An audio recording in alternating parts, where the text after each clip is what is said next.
So I took a couple of workshops with Lance, and I took some private lessons with Lance about 12 years ago.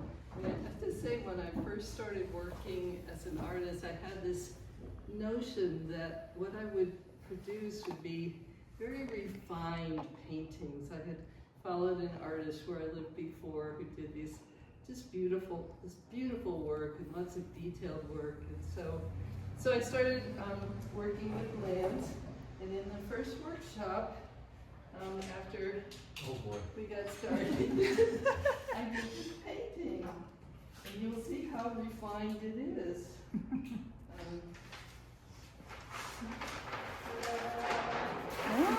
So, you know, what I kept seeing was this goofy dragon.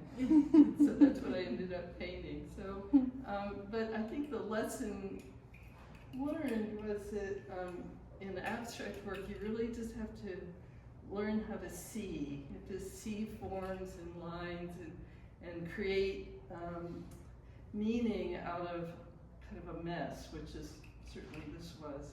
And that's kind of how I still work. I start making a mess on a canvas. I mean, I don't ever come up with an image anymore, but I start making lines and putting splashes of color and texture on a canvas or a board, and then try to step back from it and see what possibilities it offers and what I can do with the mess I've created, basically.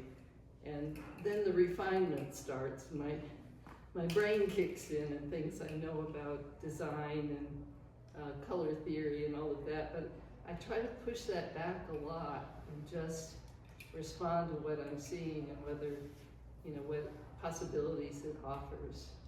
So that's really my basic process, and it started with Lance. Sorry.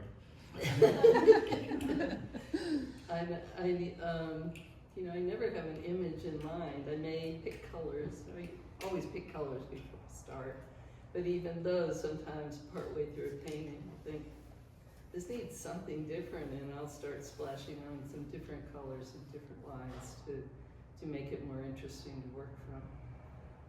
Those big paintings hanging out in the sluice, a couple here, were done on raw canvas, and I just like to experiment with different materials and see what happens. And so those were really an experiment. And they were hard. It's really hard to work on raw canvas. But what was interesting is that the canvas absorbs paint and lines blur and things move around on the surface when I started, and which created this great depth, I think, in some of those paintings. And what was fun too, on the really big ones, most of my work, I can't do really big gestures, but those, because they were so big, I could really move and kind of work out on the canvas. I brought some notes because I tend to get aphasia when I'm nervous. Let me see if there's anything else I want to tell you.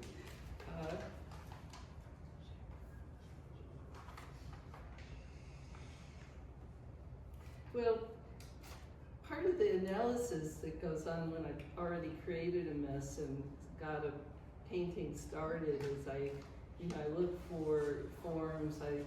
I try to look at balance and ask myself, is it too busy? Is it too quiet? Is it boring? Do I need to just mess it up some more? So there's a lot of thought that goes into it, but then I try to move away from that when I'm actually doing the painting. Some of the paintings out there I think are pretty raw and energetic, but some of the smaller ones are really just like studies of form and design and much quieter. And I'm beginning to really like that. So we'll see what I come up with next. Do you have questions about paintings out there? Lance? Any questions about paintings? Well, you just kind of let one thing lead to another. Yeah, really. It's been amazing to watch your process come along, and we've landed in a really good place. That's not a question, it's usually I do collage, which is a really different process. And if you're new to art, I'd encourage you to try some collage, because I taught a course a couple of years ago, and if you take like 5 different shapes and textured papers and give them to somebody, say arrange these on the sheet of paper in a way that you find pleasing, without any other instruction, everybody can do that, because we all have this innate sense of design and balance. It's all different for different people, but it's a really good place to start, and sometimes I like to return to that. And it's very different from doing abstract work.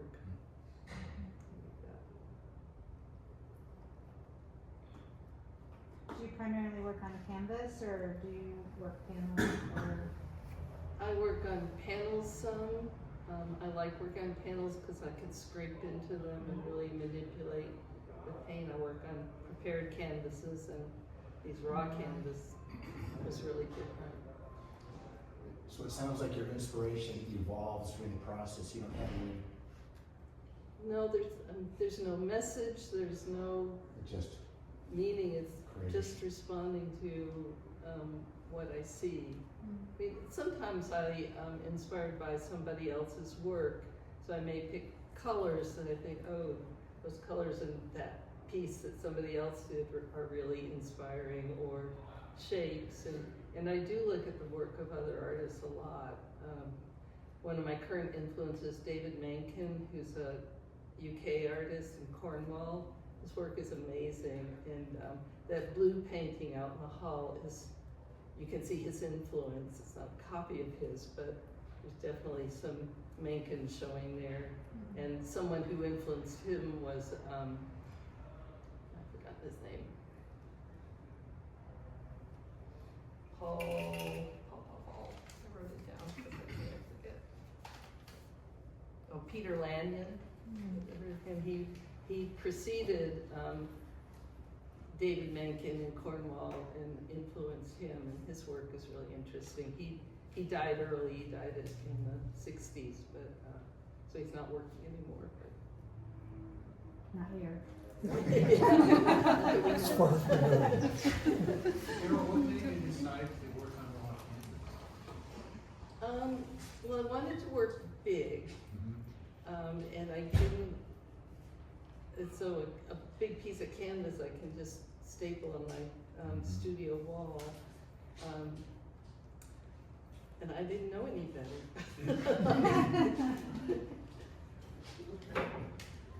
You know, if you work on a prepared canvas, it's really saturated with gesso when you buy it, so the paint all stays on the surface. And I put some gesso on some of these paintings before I started, but it wasn't saturated like a factory gesso painting. And then when I saw what it did, that the way it faded the colors and let lines move and all, I liked that. So I kept working on it. Plus I bought a whole lot of it. Yeah. I'm interested in the speed. So when I see those paintings, my imagination goes now to you, and then I want to see you work. Do people see you work? No. I'm guessing no. So I'm curious about the speed. I'm very curious about the sound of what you might be listening to when you're creating those images. So speed of, are they all kind of the same, or do you have a rhythm? Is it influenced by the sound? And then the last question is atmosphere, time of day. Do you paint better in the morning, in moonlight, various things like that? I rarely paint after dark. I have a dark studio anyway. There's very little natural light, so I'm slow. I spend forever on paintings, and I usually work on multiple paintings at once. I move from one to the other. But when I was doing those really large ones in my studio, I could only do one at a time. So it forced me to stick with one painting and just keep working on that one painting. When I'm working on smaller pieces, I can take them out of my kind of dark studio and move them around the house to see them in different light. but I couldn't do that with those, so I just had to stick with it and see what happened with the music. Sometimes I listen to music, often I don't. Lately I've been listening to David Byrne's wedding tracks. You know that? Yes. His sound. He's a great song list that he put together for his wedding. So it's Latin, it's jazz, it's classical, it's fun stuff. Anything you particular think about when you're working with abstract pieces? Is it like a meditation, or do you ponder, you try to solve problems, or? It is a lot of problem solving. That is true, but and I tend to work in spurts. You know, my studio's in our house, so I'll go downstairs and work for an hour, or let things dry, and go back upstairs and cook something, and feed the cats, or start a load of laundry. You know, the usual house stuff, and then come back and see what it looks like. It's very stop and go. I don't think if I had a studio outside of the house, I'd be as productive. I spend a lot of time just sitting and looking at things and trying to decide what the next step is. Do you often find your viewers finding meaning and message in your paintings?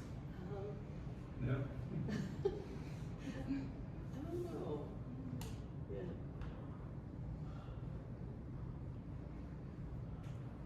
Yes. Do you ever sketch out your stuff before on a sketchbook before you Never. just walk Never. in?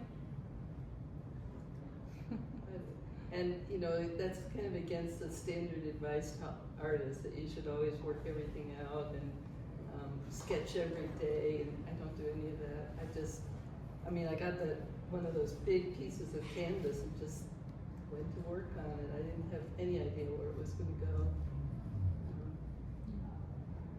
And I've tried to do the sketchbook thing. It just bores me.